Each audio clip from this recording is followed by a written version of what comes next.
One of the most amazing owls in the world is the barn owl, and it was recently split into a whole bunch of different species. Today we're going to go over my favorite owl species on Earth, the American barn owl.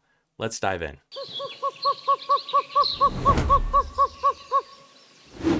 As always, we're going to start with the identification first for this species. American barn owls can be identified by their medium overall size, their large head, their heart-shaped face, dark eyes, relatively round wings, and long legs. The nice thing is there's not really another species in North America that matches the American barn owl, unless you're going for snowy owl, but that's totally different and they honestly don't look similar at all. Unlike other owls, this strigiform falls into an entirely different genus, Tytonidae, also known as the barn owls. What isn't well known about the genus Tytonidae is that there are currently 18 species in Tyto and 2 species in Fodilis. 4 of those species were recently split from the barn owl in general, so now there's the American barn owl, the Western barn owl, the Eastern barn owl, and the Andaman masked owl, all split off from the original barn owl. If you didn't know, as new evidence comes out, that's mostly DNA evidence. Sometimes birds are lumped into the same species or split into separate species.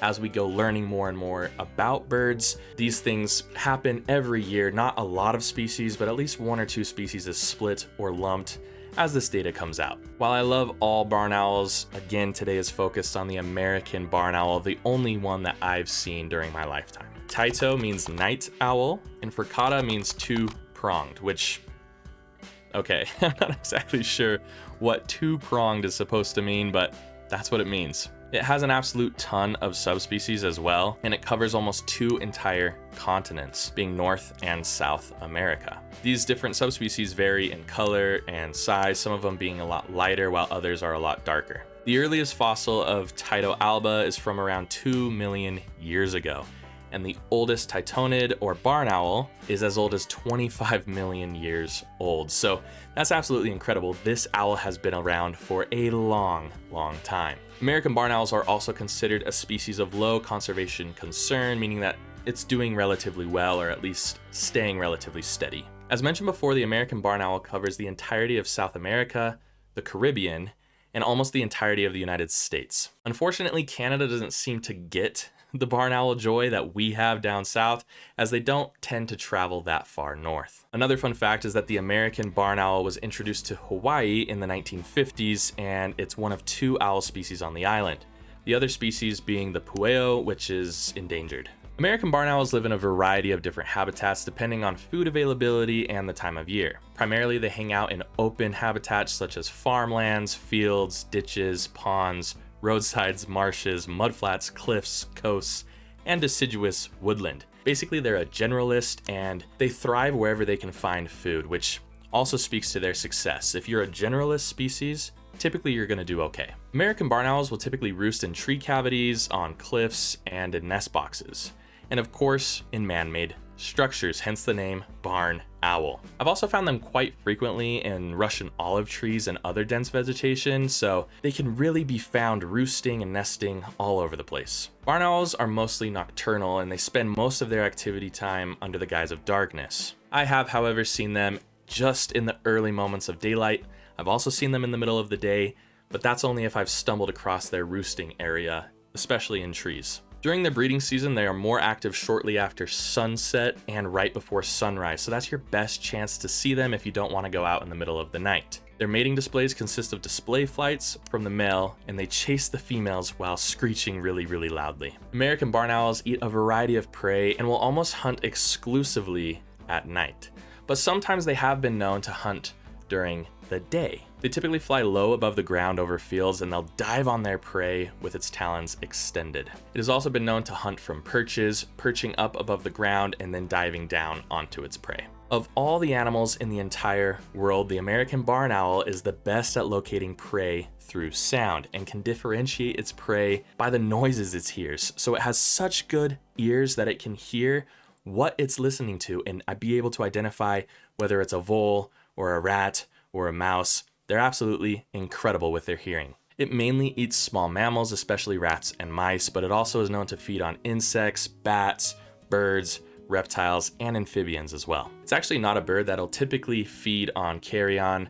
Like other birds of prey, they'll be scavengers. Barn owls don't really do that. And also the rodents that it eats really only depends on the region that it finds itself in and what food is plentiful. A study conducted in my home state of Utah found that out of a sample of 111,016 prey items, small mammals made up 98.2% of those prey items, and birds made up 1.8% of those prey items. So while I did mention that they eat amphibians and reptiles at times, they're mostly eating rodents. I'll leave the citation in the description below. Courtship typically starts around early to late winter, depending on how far north these owls are found. For nesting, barn owls will use tree cavities, cliffs, caves, and riverbanks. They're also known to nest in human-made buildings and structures. Another study in New Jersey found that 50% of their population nested in tree cavities and 31% nested in nest boxes. Again, depending on where the barn owls are located will determine if they have 1 or 2 broods. At times, they might even reach 3 broods per year in some areas. The first broods typically arrive between March and April, and the later broods around midsummer and July.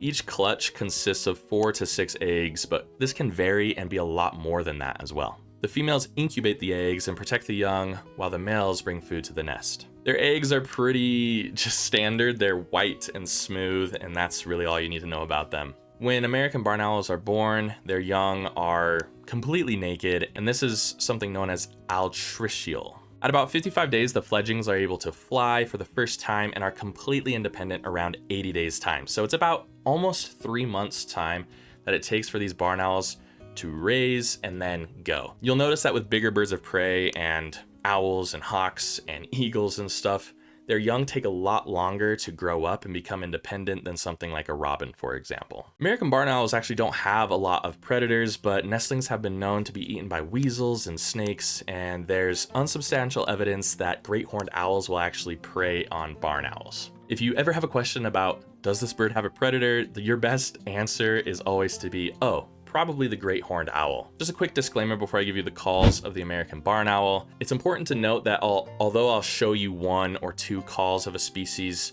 birds can make a variety, sometimes a dozen sounds that come out of their mouths. So just make sure that you recognize that this is not a catch-all video of calls, but just something to get you started. Without further ado, here's the call of the American barn owl. It sounds terrifying, and it could have also inspired the legend of the lechuza, which is a witch that transforms into an owl in Mexican folklore. I've done a whole video on that on the Bright-Eyed Birding channel before I transition the informational content here, so make sure you check that out. These owls will also hiss, snore, and twitter when they're young. All right, so let's say you're a birder and you want to find the American barn owl. They're not actually the easiest birds to find. No owl is really easy to find, except for, honestly, burrowing owls, because you kind of just know where they are. But your best bet to finding them is to check eBird reports and then arrive in the area just before sunrise and just after sunset. If you live next to an open field and you want to bring barn owls potentially to your yard, you can set up a nest box. I'll leave a link in the description below that'll list out the dimensions and just some standards for nest boxes so you don't have to start from scratch. Here's some fun facts of the American barn owl. These owls typically swallow their prey whole. They cough up pellets to dispel the bones and the fur. The oldest American barn owl on record lived to be 15 years and 5 months old. Because their hearing is so good, they can find rodents in pitch black darkness. And yes, this has been tested by scientists. I hope you enjoyed this video on the American barn owl, my personal favorite owl species. Remember to check out Bright-Eyed Birding, where I take you on birding adventures once per week. Thank you so much for joining me. I hope to see you all next time on Bright-Eyed Birding Learn.